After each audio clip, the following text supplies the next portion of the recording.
1, 2, mic check 1, 2. It's MC Rock Eye. It is the sound of any council estate in the northeast of England, from Middlesbrough up until Scotland. You go back the past 20, 25 years, any council estate you walk on, you'll hear some form of MCing, whether that be hardcore, bounce, or mainly makina here in the northeast. Yo, DJ Tight on the 1 or 2, chime in with the bad boy 10. Knock, give me some, I'm gonna rock the body, gonna pick another bit of the fresh night. Yes, now we're coming out again. Makina was massive when I was growing up. You couldn't go anywhere without hearing it being blasted out of a phone speaker or a car radio. It's a genre with a legacy that council estate MCs have been crafting for more than 2 decades. The tunes are still well loved to this day, and most people across the northeast will have heard of the New Monkey. The Sunderland nightclub hosted legendary Makina nights until it was shut down in 2006 following a drugs raid. The scene didn't die with a club, and I'm told it's stronger now than it ever has been. MCs sell out gigs on a regular basis, and they've entertained thousands of people on live streams throughout lockdown. Not everyone's into it, but everyone's heard of it, and it belongs to the northeast. This is Makina. So when I'm gone, don't cry, don't walk. As crazy as it sounds, Makina has given a lot of people in the northeast hopes and dreams. It's my passion to keep the scene alive. Rock the Makina, Queen of Makina. Oi, oi. We're going to take it as big as we possibly can. Because he was so strong. Yeah, right now, life I'm living. Me not knew me in the beginning. That doesn't mean to mean you mean less. Goes gonna want to mess. Getting out with a lot of stress. Life right now's the absolute best. Right, give me a 1, 2, 1, 2. 1, 2, 1, 2. I'm Jimmy Mason. I go by the name of MC Rock Eye. How do you feel when you hear Makina? Smile. It's love in it. I smile. No matter what. He could be a stranger, he could be a stranger. Pass me in a car with a bit of music on, I'll look, like, I'll smile, bob my head, like. And it's even better when they're listening to me. We just want them summer vibes of loud music and blue skies. Pulling out the beaded on it, with vicious swimming, MC Menace. Come on then. I've been MCing since I was a kid, but more bedroom MCing, party MCing, just with friends. Never took anything serious, never sat down really writ lyrics, just had a bit of fun with it.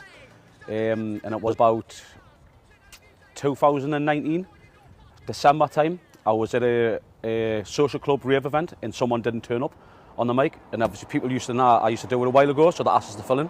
I went and filled in. I'd done well with the crowd, I really liked it, so I thought I'd give it a go from then.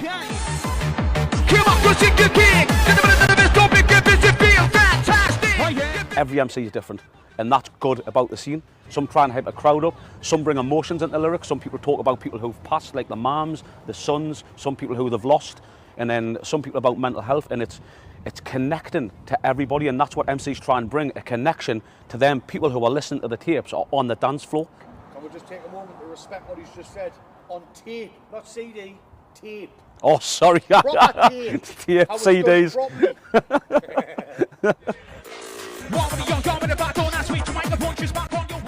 It's starting to get a bit more recognition, but I don't think it'll ever be as mainstream as rap or pop music.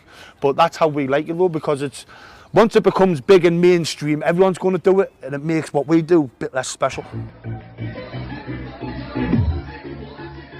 The New Monkey was the last of the ecstasy era of rave. Yeah. The New Monkey, right, was an over 16s private members dance club. That's why you only had to be 16 to get into the place, hence why they couldn't sell you alcohol. I mean, you could go to the chill out room in the New Monkey, right, and you could order a pot noodle, right, cup of tea, and smoke a joint. I swear down, mental.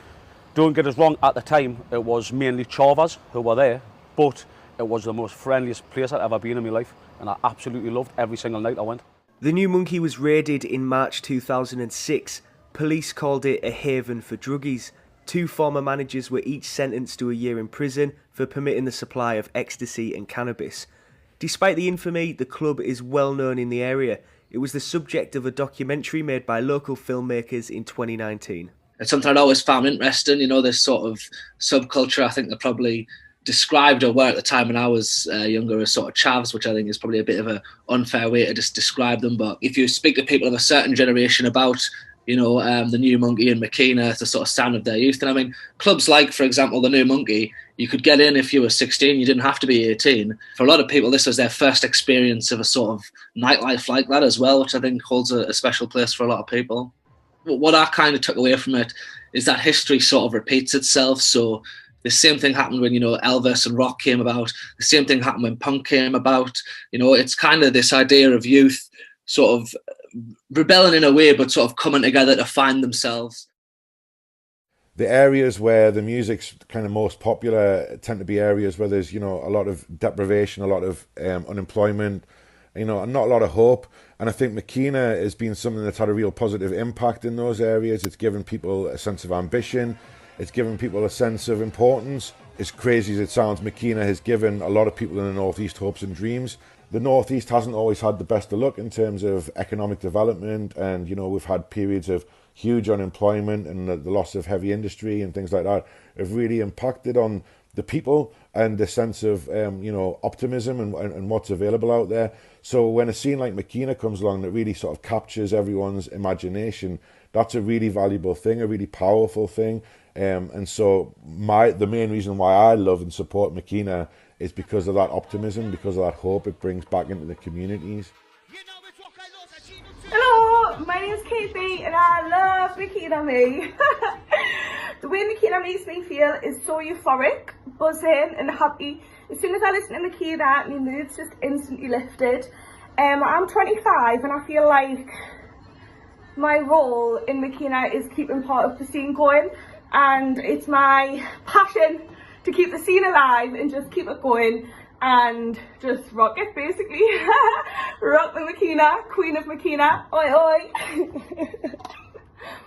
Yeah, so I absolutely love Makina. It's just something that I've been into for years, rave music, and it helps us out a lot. I suffer really bad mental health problems, and the music helps us, especially Makina. I drift away and I get lost in my own little world, and I love going to raves and stuff like that, and I love entertaining the people as well, because I used to MC and I actually DJ and that now, but it's just something I've always loved. For me, it's interesting. Over the past couple of years, there seems to have been a bit of a revival in it with things like Monta Music. Again, it's getting younger, sort of people interested in it again who, you know, weren't there for the sort of new Monkey era, but maybe have heard about it through, you know, all the friends or family or what have you. So it's interesting to see a new generation get into that, and it'll be interesting to see where it goes as well. How strong is the scene now in 2021? It's never been stronger. It literally hasn't. We've got 6 or 7 massive events now. We've got festivals now. They're selling out. And because of what's just happened with COVID, believe me, when it goes back, it's going to be something special. Everyone's gagging for a good This, mate, with the conversations I've been having with some promoters and that, some people are even going to introduce a no phone on the floor policy. So he's not going to have anyone with mobile phones, just going to have loads of sweaty bodies enjoying themselves. It's going to be great. We're going to take it as big as we possibly can, and that is the plan.